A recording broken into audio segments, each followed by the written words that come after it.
we've got to feel into it. We got to be with it. We are programmed to avoid what we don't want to feel.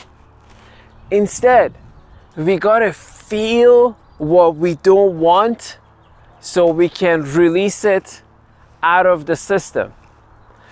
Add that one to your emotional mastery kit. You got to be with what you don't want to feel so you can process it. If something happened in your day that you don't like that it happened, if you're dealing with anxiety, if someone did something to you and you feel angry, if you have a concern about the future, be with it. Sit down with it so you can process it, feel into it, reflect on it.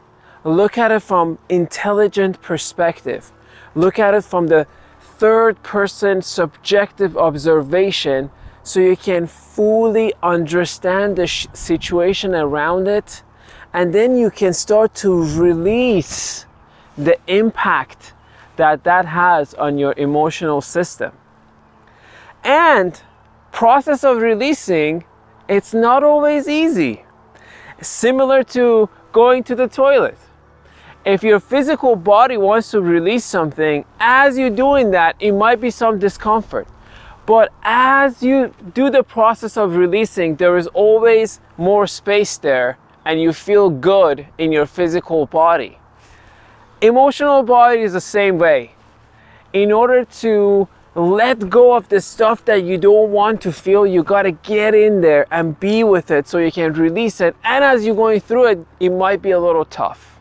You may have to burn some steam, but you will process it, you release it, and then you'll be left with huge emotional space.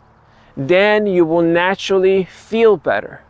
Now, one of the pitfalls that people usually fall into is that they collapse this with the law of attraction.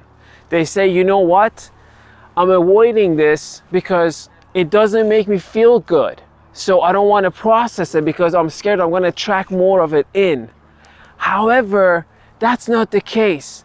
As you go down there and you process, you do the work to feel into it and release it, once it's gone, once there is a wide open space for you, then you plug in the affirmation.